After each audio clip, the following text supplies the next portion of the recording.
Welcome to the Paranormal Stakeout radio TV show with Larry Lawson. As a former career law enforcement officer and law enforcement educator, Larry focuses on the use of tried and true law enforcement investigative techniques in conducting paranormal investigations.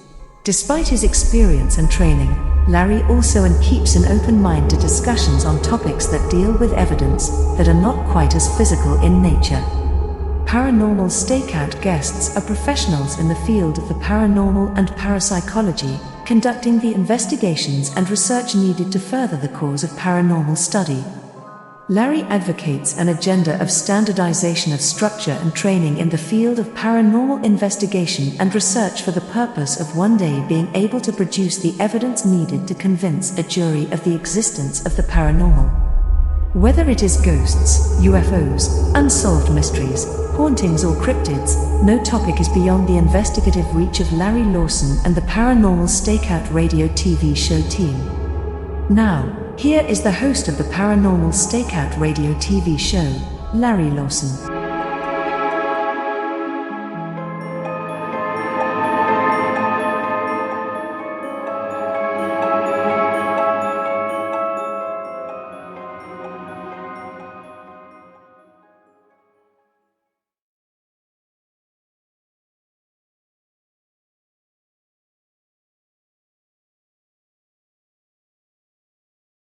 To teach. Um, I think probably that's the answer, is I enjoy teaching, but what I love getting out of it is just standing back, after you've had an opportunity to work with a guest and to say, hey, what if you thought of that particular thing this way? Let me I can give you an example. We were in an old hotel. I had a number of guests and I was trying to teach them kind of what can happen, how they can be outside influenced and not even know it. So I would pick a long hallway in this old hotel and I'd say, could I have a volunteer of someone who wants to go down that dark hallway? And somebody would inevitably volunteer and I would say, okay, well, just so you know what to expect. I said, a lot of my guests have gone down the hallway and they experience feeling a little off balance, a little dizzy, or like somebody's watching them, which was true. And I would send them down, they'd come back, and I'd say, what happened? And they would tell what happened. Oftentimes it was very similar. And we would talk about it. And I would say, did you catch that I set you up for exactly what to experience? mm-hmm. And it's just that moment. And this is true of anything that we do. In that moment, you could see the light bulb go on. And you know that you had reached them, or you had reached kind of this critical point of changing their way of understanding things. And I think on whatever level that exists, it's really important. And it's really what drives me.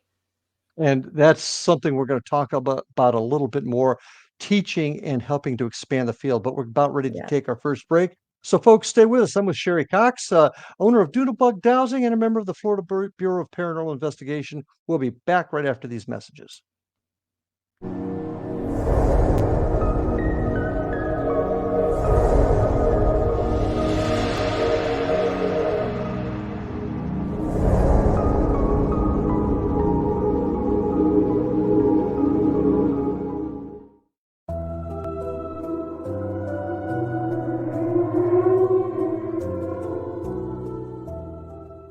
Welcome to Haunted Indian River County by Larry Lawson. Indian River County is an idyllic vacation spot on Florida's east coast, not far south of Cape Canaveral. Known as part of the state's famed Treasure Coast, many are unaware of the deep and fascinating history this area played in the development of the Sunshine State.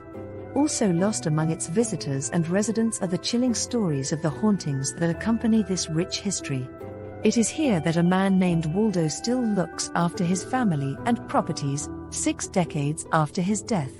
Or a retired preacher is seen digging up his hidden treasure, days after he died.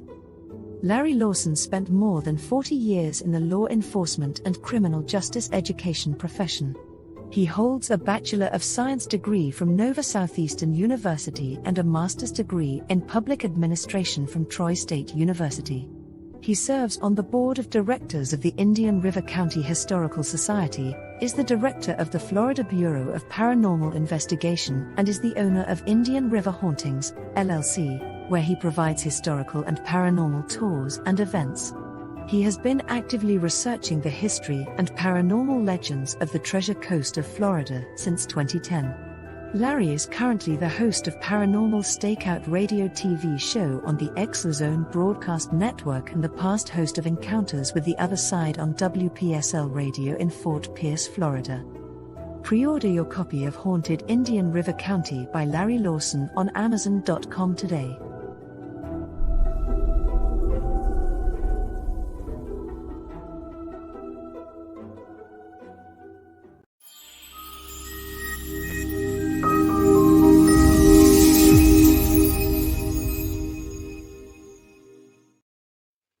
And we are back with my guest tonight, Sherri Cox. And Sherri, towards the end of that last segment, we began talking about teaching.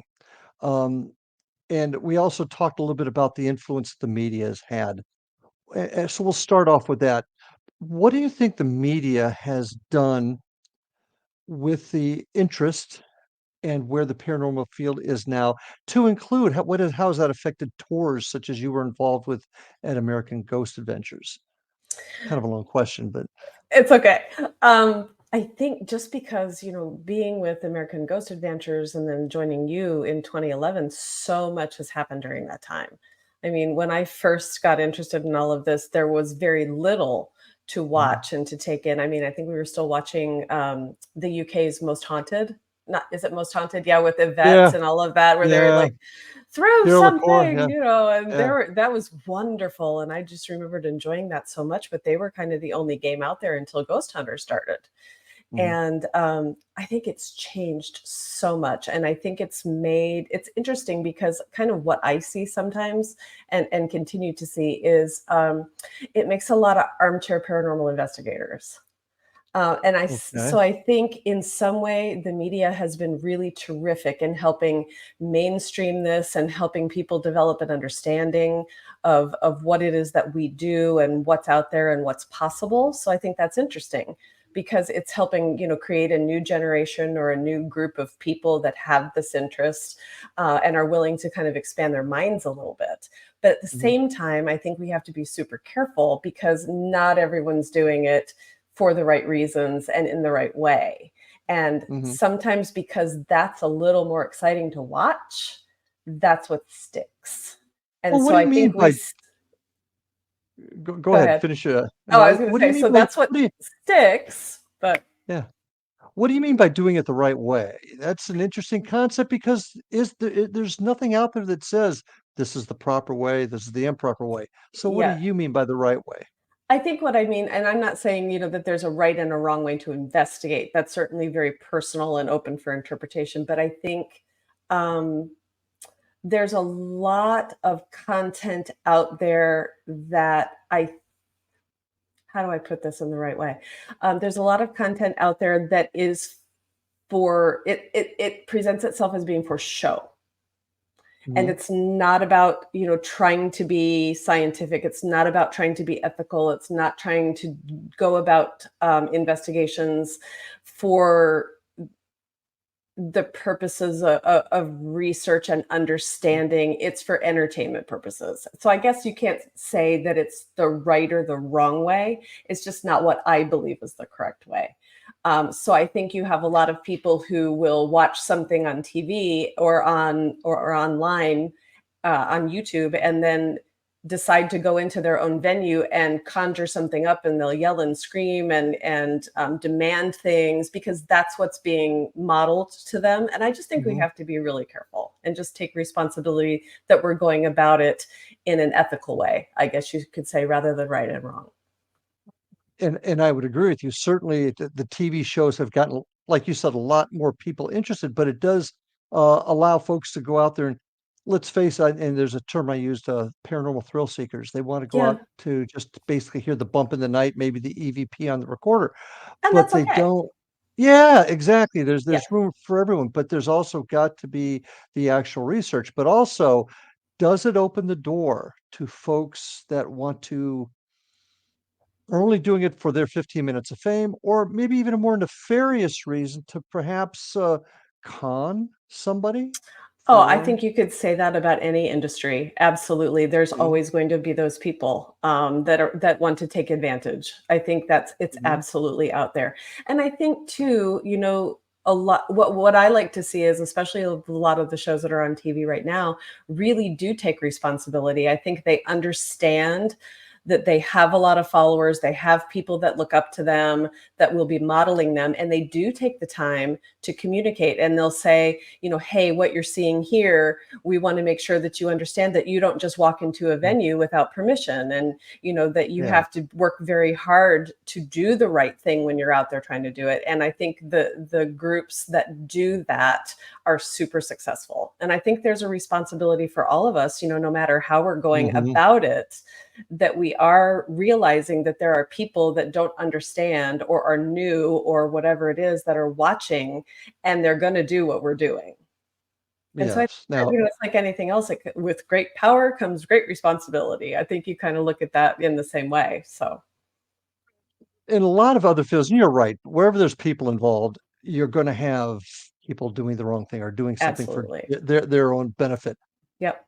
But those other fields also have checks and balances. There's some sort of Mhm. framework, there's some sort of structure that if somebody's doing something wrong, they can be called to task, whether it be legally or civilly. We don't have that in this field, though, do we? No, and I know that's something that you've talked to me about ever since I've known you. And so Mhm. it's been a really important thing for you to try to help create that framework and to get other groups or other, whoever is interested on board with helping to decide what that framework is. And wouldn't it be nice? And how far could we go with this concept if we had that? And it doesn't What mean that we all have to investigate in the same way, but That's it's exactly about right. taking what we get and preserving it in the same way and communicating with each other. And I think it could be so powerful. Well, it could be powerful because working together, not necessarily as one entity, but everybody moving forward with the same goal and working Mhm. under the same structure. Basically, and you're right. Everybody investigates different. That has nothing to do with it. But some sort of structure. I think we might have an opportunity to actually move forward. Maybe Yeah, begin to find the answers, and that's okay for folks that want to just go out on the weekends and get a good skit. That's fine. But absolutely. there's gotta be some of us that want to move the field forward. Well, and I think the people are out there because I hear people talk about it. I've heard people talk about it on your shows. I've heard, there have been Mhm, people that have come to join our team, with investigations or events and that type of thing. And they're all very, very interested. It's just making it finally happen, and how to organize it, how to preserve it, that type of thing is not mhm, easy. It takes a lot of time, it takes a lot of resources, it takes a lot of communication. But I think it's mhm. possible. Well, anything's possible, and I really get frustrated with people saying, "You'll," and I get this all the time, it's never gonna happen, Larry. You're never gonna be able to do it." Well, I am not gonna say never. Good I'm for just you. not. May not be the brightest star in the sky, but by God, I am a You're tenacious persistent. one. I'm persistent, no doubt about that. Uh, do you think that a lot of the tours, what we do at Indian River Hauntings, what you did at American Ghost Tours, um, is that a good place to start with this maybe? Because I know we've actually have members that on our team that came from those types of events that joined us, and they later became very important members of the team, the FBPI. Yeah. So do you see that as a place where we can grow maybe investigators or people with an interest that share the same philosophies? Oh, absolutely. What I think it's nice, what our team does that I think can really help when you do the Paranormal 101 classes. Had an opportunity to be wrapped into one this year with you and Mhm, to do a little section of presentation, and just watching the people and listening to their questions and that type of thing. And these are the people that are really wanting to go about it in a kind of a systemized way to soak in and learn everything that they can. They show up an appreciation of kind of how Indian River Hauntings and Florida Bureau of Paranormal Investigation do things. And then we either grow our team that way, or they perhaps branch out to form their own teams. And that's how I think you're creating that foundation. I call that the pebble in the pond theory, where you Yeah. toss that little pebble out and Yep. those ripples will hit folks, and maybe eventually it'll bring everybody together, at least thinking the same way. We'll never ever Yeah. be the same way. But, Yeah. some of the groups that are doing the tours and that type of thing, they're there just for that reason. Mhm. I don't know that that they're interested in taking it any further. And I think that's okay. So I think you're Mhm. going to always have those people who kind of are comfortable doing what they're doing. They're doing it for that purpose, whether it's historic knowledge or that type of thing. And I don't know that that's going to grow anymore, but it might Mhm. be interesting to try. Here's a philosophical question. You're using a place in a venue for an event. You really don't believe, you're just doing it because you know people will come and pay the price of the ticket just for the possibility of a good scare. Does the other side see that, and do they react to it, in your opinion? This is Gosh, just that's a really interesting question. I would think if you're looking at it that way, if you're looking at it believing that there's another side, the thing is, as you said, you don't believe and you're doing the event, but does the other side see it? Mhm, It's like, I don't know. Um, I think part of me feels like the belief of what you're doing somehow is what create, because you asked me to talk about something in particular tonight too, and I think belief is a lot. mhm, But I do believe that, yeah, if there is something there, if there's something to this, whether it's another dimension or a parallel universe, or there's unfinished business and a spirit, lingering behind, or we're creating our own experience or whatever it is. I think that there's something there, and I think that it can be intelligent. And sure, I think that could absolutely affect the outcome. sort of along Does those that make lines. sense? Okay. Yeah, it does, it does, Yeah. and I think those are the questions that we're still trying to find in this field, and I think Yeah. we sometimes lose sight of that. We really don't know. We Oh, don't we know have what's no idea. causing all this, Oh, and the folks that say they know, or they have an absolute handle on what's going on the other side, I just feel they're either fooling themselves and the people they're talking to, and maybe a little bit of both, because we don't know, and that's why yeah. a little healthy dose of skepticism is very, very important. And I think Um, humility goes a long way too.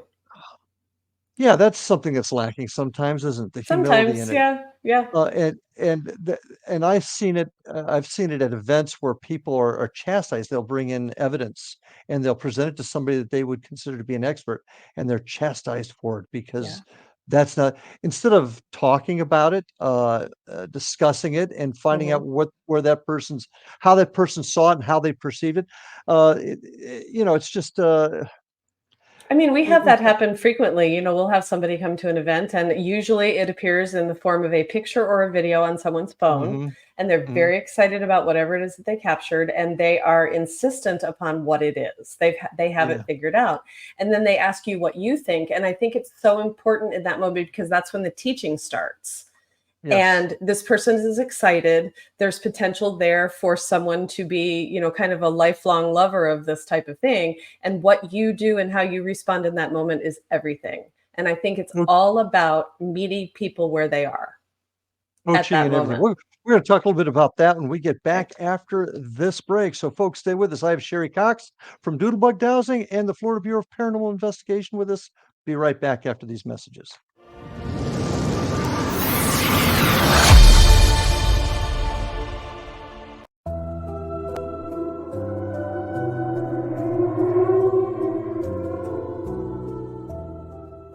Welcome to Haunted Indian River County by Larry Lawson.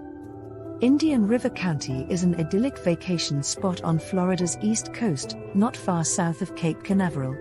Known as part of the state's famed Treasure Coast, many are unaware of the deep and fascinating history this area played in the development of the Sunshine State. Also lost among its visitors and residents are the chilling stories of the hauntings that accompany this rich history. It is here that a man named Waldo still looks after his family and properties, 6 decades after his death. Or a retired preacher is seen digging up his hidden treasure, days after he died. Larry Lawson spent more than 40 years in the law enforcement and criminal justice education profession. He holds a Bachelor of Science degree from Nova Southeastern University and a master's degree in public administration from Troy State University. He serves on the board of directors of the Indian River County Historical Society, is the director of the Florida Bureau of Paranormal Investigation, and is the owner of Indian River Hauntings, LLC, where he provides historical and paranormal tours and events. He has been actively researching the history and paranormal legends of the Treasure Coast of Florida since 2010. Larry is currently the host of Paranormal Stakeout radio TV show on the Exozone Broadcast Network and the past host of Encounters with the Other Side on WPSL Radio in Fort Pierce, Florida. Pre-order your copy of Haunted Indian River County by Larry Lawson on Amazon.com today.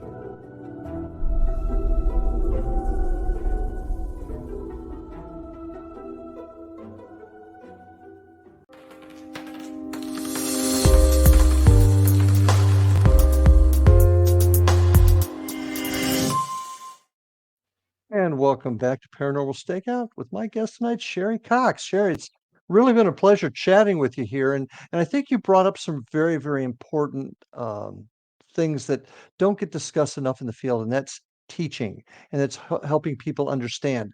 Because I don't know how you feel about it, but teaching opens up one's mind. And opening up one's mind, I think, allows us to see things a whole lot clearer. Well put. Instead of being stuck in our own little mud here. Let's talk about the mind for just a second and how that affects everything. You're familiar with the Philip experiment. We've talked about it before. Yes. And for those of you that aren't familiar with it, it's a group that not unlike ours that did an experiment back in Toronto in the 70s, and they basically created an individual named Philip, did a closed investigation, documented via film with witnesses, and they got all kinds of hits and words and things claiming to be Philip, table tipping. But Philip was their own imagination. They created it. So what did that tell us? And what does that teach us about perhaps our own mind, or is the capability of our minds? Any thoughts on that? Well, that's interesting. I think, and I got a chance to work in the metaphysical world for a few years, which was really interesting. And I got a chance to talk to people on a daily basis about energy and how important energy. And, you keep hearing everything is energy. We know that energy can't be created or destroyed, only recycled, all of those things that are very familiar to us. And, you look at the Philip experiment, and there's a lot of different ways that you could look at that. You have, is it possible that they created the energy that produced Philip? Is it possible that there was an energy already there, or whatever it is that we're going to call it? There was something already there, like you said from before, that was aware of what was happening in that moment, and then decided that, oh, I'm going to step forth and mess with them as Philip. It could be a lot of different things. That second part, it seems a little complicated in nature. I don't know what it was, but I think there's a ton of possibilities. But I think the mind and your energy that you're bringing, especially into an investigation or to a situation, is so important. And I think we see that because even lately, our team is starting to change up a little bit how we're approaching as we're starting off a private investigation of some sort. We're now starting with a meditation or a focus or that type of thing. And I think we've seen that it does change the outcome of some things, whether it just makes us better investigators and more aware of what's going on around us, or it's actually adding energy to the situation that's allowing more things to manifest. As you know, I'm always questioning, when are we going to start creating new pieces of equipment in order to enhance our investigations? Do we need to spend more time, in your opinion, examining the powers and the abilities of the mind in order to further the field? I think it's crucial. I just think that a lot of times we have no idea of how to go about that. And I Mhm, think because it's intensely scientific in nature, and it requires a lot of learning. It requires a lot of experiments, figuring out how do we really understand totally how the mind works. Um, I think you're just opening up another entire wing of investigation. But I think it's exciting. I think that might be able to break down some of the walls that we're experiencing, because I know we feel that we have this one bag of tricks in terms of investigation tools, and that gets mhm, frustrating sometimes. And there are people out there inventing new things. It seems more lately they're inventing new versions of the same things, and I'm yeah, not sure how useful that is. I think it makes those tools easier to use, or that type of thing. So I think that's great, but they're not new things per se. mhm, Give or take a couple of things that have come out recently. But we're trying to go back with our team and kind of pick up some of those old school things. Like one of our team members brought a plate filled with sand, and then we asked for that to be manipulated. mhm, So we're doing things like that. We were talking about using you remember the children's game Simon, with the colored buttons on it that would mhm. make a pattern, and then you would respond and duplicate the pattern. We were thinking, would that work?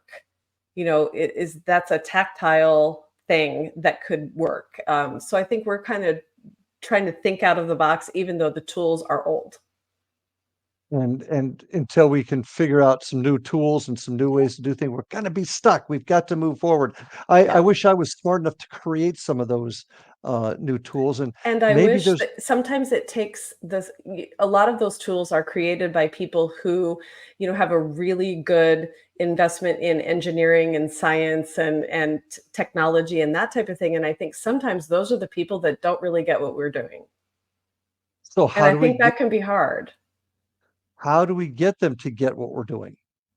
I don't know. It's possibility. Do we find somebody and get them on a team and have them experience it and talk to them about what we're trying to accomplish? Is it important? I would say, is it important for them to believe and be invested in what's going on? I don't think it's necessarily important for that to happen, but I think it's us going to them and saying, "Hey, this is what we're experiencing. This is what we'd like to measure. We'd like you to create something that measures that for us." And then I Do don't you know if it's important that they believe. okay.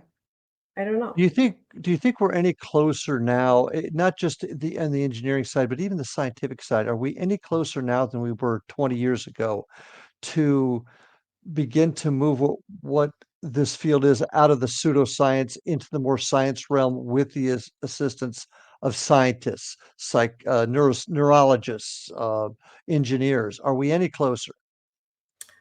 I think my opinion would be I don't think so. Mhm. The only thing I think that is that it is an advantage that this is a little more acceptable to talk about.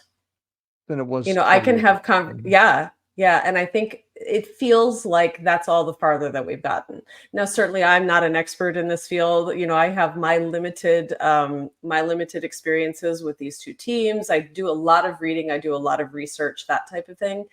But Mhm. I've not come across anything that makes me think, "Wow, we're really advanced now," because it doesn't feel like that. No, I don't think anybody really is Mm-mm. that far advanced yet. But we've got to figure out how to get there. And I think Uh, maybe the only thing is now the skeptics maybe think that we're less crazy. I don't okay, know. that's what Maybe not. yeah, yeah.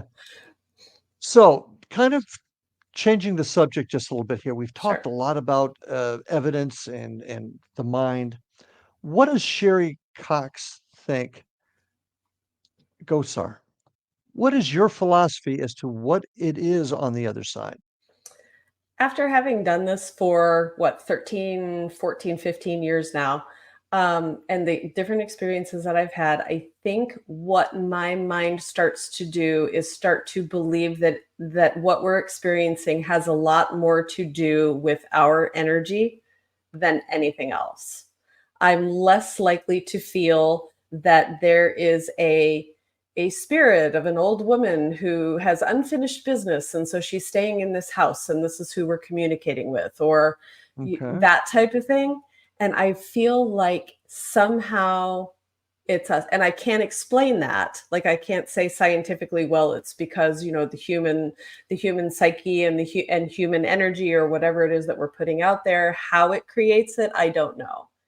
But Mhm. I just think, if I always say that if I find out someday that it was us all along, to me, that's almost more interesting than a woman with unfinished business. So I think it's which are fascinating. so you think the power of our own brain, our own energy is creating the evidence? I think it's a possibility, and I think, Mhm. some of that comes into play when we talk about the different investigation venues. There's your holy grail venues. You've got, Eastern State and all of those places that we all want to go. And sometimes you hear people talk about things being over investigated. We I was even gonna had get that to that. experience, in Fellsmere when we were, at the old schoolhouse, so frequently. And we, after a while, experienced a diminishing of activity, and we Mhm. wondered why. And I wonder if that's not part of it. It could be the people that we're bringing in. It could be that the different energies that come with the tours or with us on any given day is directly affecting our experiences. It's like, is something haunted because someone believes it is? Okay. I don't So, know. okay. Do you believe there's an afterlife? Do we go somewhere? Does our essence, our consciousness, does it go I somewhere? follow this amazing woman on Instagram. She is a psychic medium, and I have my own beliefs about that. I think that's a really, really difficult field. That's a whole other show. But Mm, she talks about information that she says that she gets from the other side. okay. And she talks about what happens to our souls or our energy or whatever it is when we die. And Okay. she can unequivocally speak to the fact that, the souls will leave a body, this just being a vessel, and that will go to kind of a waiting room where there is healing administered at that time. And then she talks about the concept of soul families, and she deals a lot in reincarnation and that type of stuff. And I find her view of things fascinating. Does this view include those folks that have passed on to this waiting room, if I hate Yeah. to use it that way, Uh-huh. coming back to visit us? Is that Absolutely. She said okay, that is a so possibility, and that, that she has uncovered. They have told her that they do come back for various reasons. So I guess that does play into the whole idea of unfinished business now that you think about it. mhm. But I think it's How been does she know interesting this? to learn from her. She said that she, the way a lot of people talk about it, she says that she has spirit guides that are revealing these things to her. So I Mhm. don't know. I don't know her. I don't know her background, but I think her information is compelling, and I listen to her a lot, and I try to do research, and I try to learn more. And I think she makes some interesting cases. But I don't know that that necessarily ties into my belief that we're creating it, because that's two different things. It is, but I think what you've just described, Sherry, is the fact that we really don't know. We have no idea. There's just so many different questions out there. So just to kind of throw another wrench at you, cryptids, UFOs. A lot of talk now that they're kind of melding together.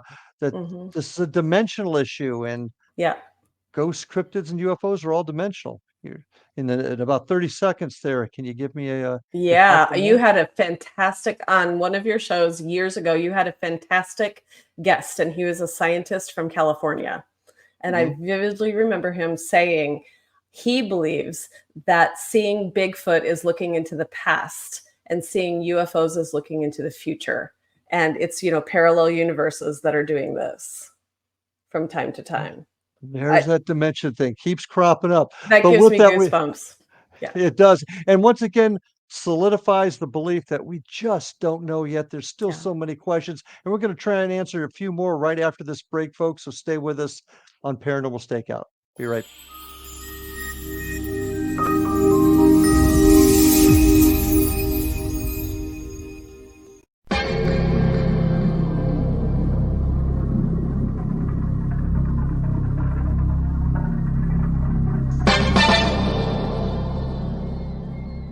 Are you ready to dive into the mysteries of the unknown?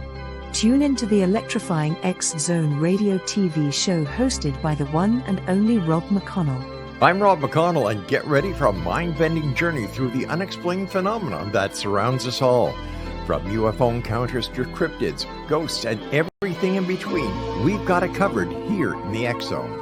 Rob McConnell, the seasoned investigator and renowned radio personality, brings you the most compelling interviews with top experts, authors, and experiencers from around the world. Each episode is an unforgettable exploration into the depths of the extraordinary. That's right, X-Zone Nation.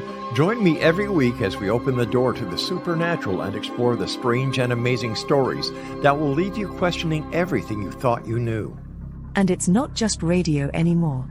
With our groundbreaking TV show, you can now witness the sessions unfold right before your eyes. From chilling reenactments to captivating visuals, prepare yourself for a multimedia experience like never before. With a legacy spanning over 2 decades, the X-Zone Radio and TV show with yours truly, Rob McConnell, is your ultimate source for mind-blowing entertainment and thought-provoking discussions. Join our growing community of truth seekers as we continue to unlock the world's mysteries. So, why wait? Step into the X-Zone and embark on a journey that will challenge your beliefs, ignite your curiosity, and keep you on the edge of your seat. Remember, X-Zone Nation, the truth is out there, and it's waiting for you right here on the X-Zone Radio and TV show with yours truly, Rob McConnell. Don't miss a minute of the action. Tune in now on your favorite radio station or visit xzoneradiotv.com to join the adventure. The X-Zone Radio TV show with Rob McConnell, where reality meets the unknown. The X-Zone Radio TV show, unraveling the secrets of the universe, one episode at a time. For more information, visit www.xzoneradiotv.com.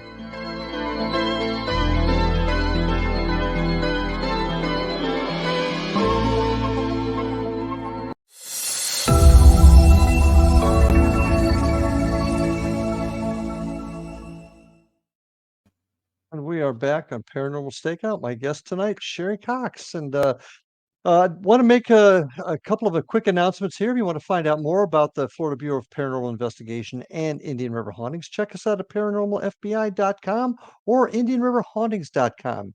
You can also see some of our investigations on YouTube, and the address there is at Indian River Hauntings 2341. You can get a hold of me at ghostguy at paranormalstakeout.org, and would love to hear from you. Some of your questions, thoughts, or comments about the show that I can like to bring up at the beginning of the shows. If you want to see some of my other shows, past shows, you can go to paranormalstakeout.org and check them out. And I would be remiss if I did not suggest and encourage you to check out the X-Zone Radio and TV network at xzoneradioandtv.com or xzbn.net to see all of the terrific programming here on the network. Now, Sherri, we're going to talk a little bit about doodlebug dowsing and dowsing rods. Tell us a little bit about your company and how folks can find you. Okay. My partner Nikki and I are the owners of Doodlebug Dowsing. We have been in business, I think we're looking at 4 years already. And we fabricate and sell dowsing rods. And for those who may not know what dowsing rods are, they probably do and they don't know it.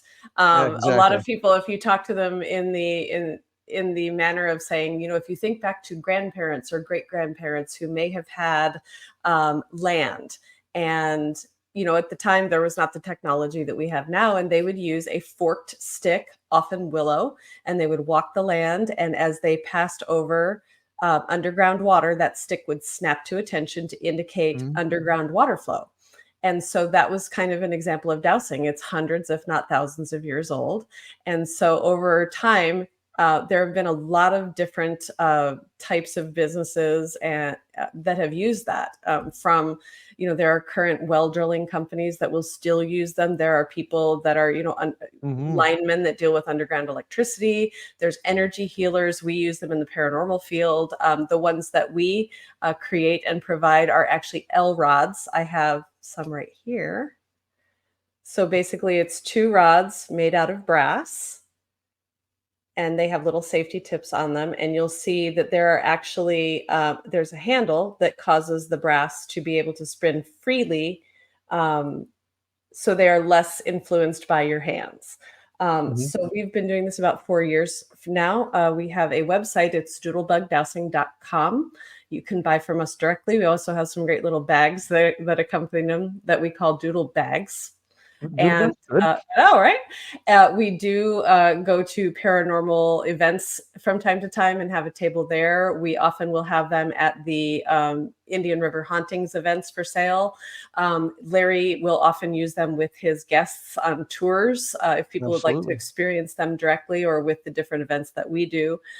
We also provide them in bulk for a number of customers that we have that are paranormal tour companies. We have groups up in Gettysburg and in Key West and in Illinois that do purchase from us and then resell to their guests. So that's always a possibility. If someone has a store that would like to carry these types of things, we can provide them in bulk as well. So we're very Right. lucky.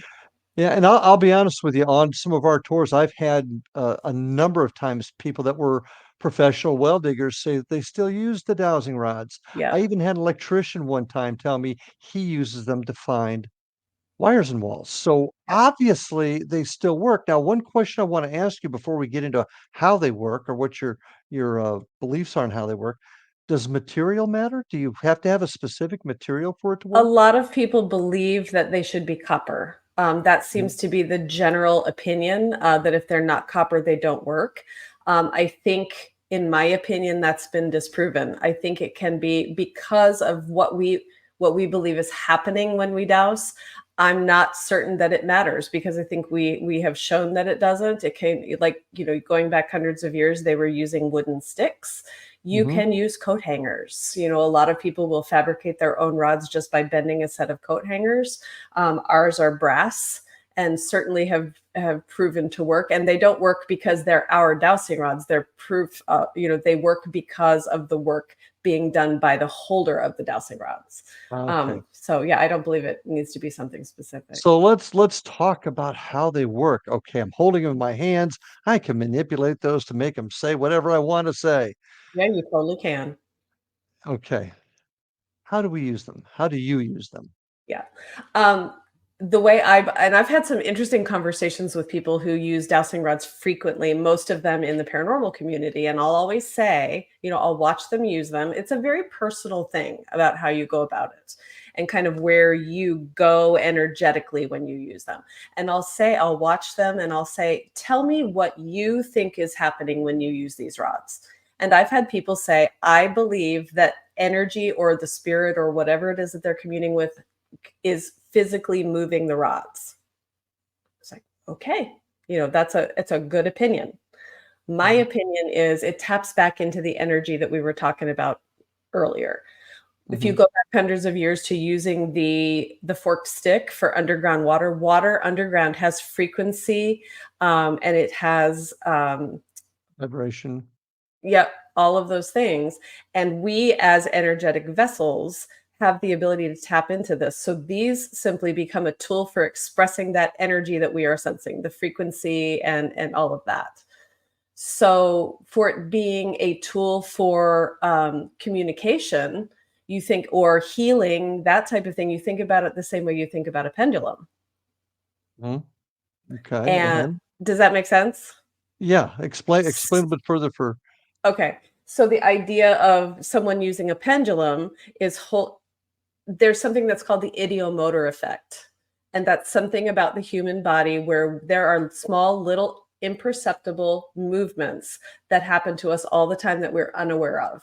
If you're Mhm. standing still, you're not standing still. Right. And it's these little ideomotor effects that are actually what we believe are moving the rods. We actually count on them to move the rods or the pendulum. So Okay. somebody said, "Well, you're moving those." Well, yes, we are, but not on purpose.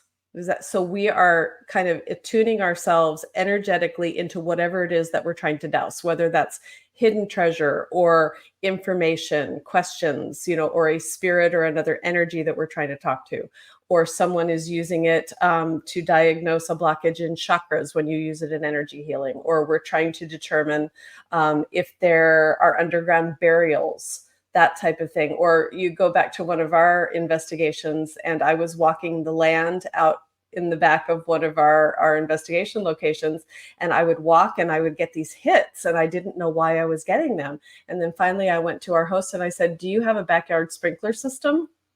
And he's like, "Yep." And I'm like, "Well, I could show you exactly where the heads are. You couldn't see them, but you can even do that." So you're tapping into the frequency and the energy of underground water. So really, that's what that's about. Do people unintentionally manipulate them to get what they want? I think they can, absolutely, just like anything else. How do we avoid that? I think it's ethics. Okay. I don't know that we avoid it. I mean, I think people are always going to do things like that. And how do we now, if you say, how do we avoid that in the case of, we have somebody with us, I think there's a lot of trust. There's a lot of education. There's a lot of That's the word I'm looking for. Yeah. experiencing that person And education, more than teaching. once. Teaching, yeah. Mhm. But I think you're always going to have people who are doing things that they shouldn't.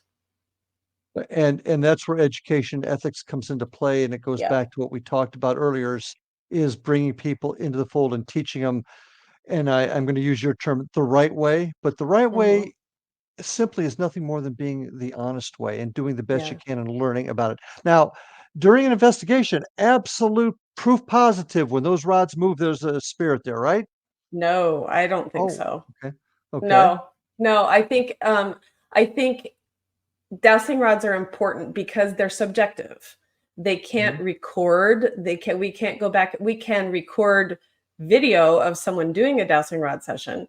We can do that type of thing, so we can preserve that evidence. But because it's kind of like the idea of being a medium, it's like you get that information and you can write that information down or record it, but we can never control what that person is doing. So I think dowsing rods are really important to be used in conjunction with other pieces of equipment, because there are times where you get 100% corroboration over something.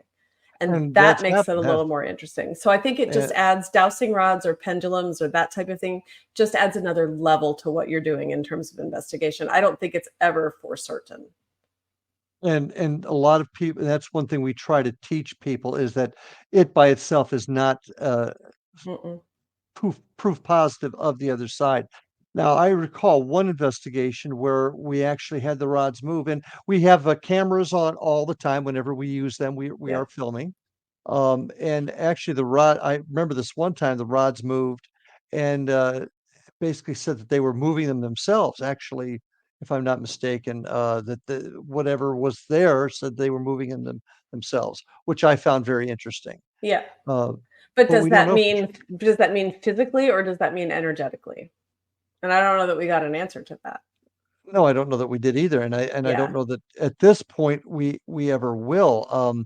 Probably the most significant, and I'll just mention it here, was an event where we were using the rods. We had a medium with us, Chris. We had the spirit box going, and all these things told us the same thing about a little girl that passed away there, and you'll remember where that is. And folks, just to take that a step further, not only were we told about a little girl there, we actually found her grave that was unmarked in a cemetery. So how does this stuff happen? I don't know, but it was a pretty significant event. We're still working on that one. Um, how important? What's the most important piece of equipment? I know you're a dowsing rod person.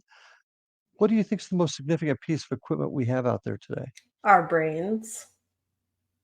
Okay, go on. Us. I think we're the Expound. most, and that goes back to, do we spend more time developing ourselves, developing our senses, that type of thing? And maybe my answer does. I think, none of the bells and whistles or the things that take batteries or light up or make sounds, none of that matters without this. And I think too, you could also argue without this and a sense of responsibility and a sense of, we keep talking about ethics and doing things for the right reason in the right way. And I think none of it matters if this is not in alignment. Well said, and I totally agree. And that's Yeah. where it all comes together. None of this stuff counts without proper training, proper structure, proper ethics. and just helping people understand to do the right thing and not harm others by Yeah. our Now, I'm not gonna lie, I love a good REM pod. not gonna lie Yeah, about I'm that. not gonna Always lie. I mean, exciting. There's a just like everybody wants a little bit of excitement. But Sherry, unfortunately, we are out of time. This went so fast, but I really, really appreciate you coming on tonight and sharing with us your thoughts, your philosophies. Thank you so much for being with us. And folks, thank you for being with us tonight on Paranormal Stakeout. Great show. Thanks for being here. Remember, take care of your family, hug those kids, and we'll see you on the other side. Have a good night, folks.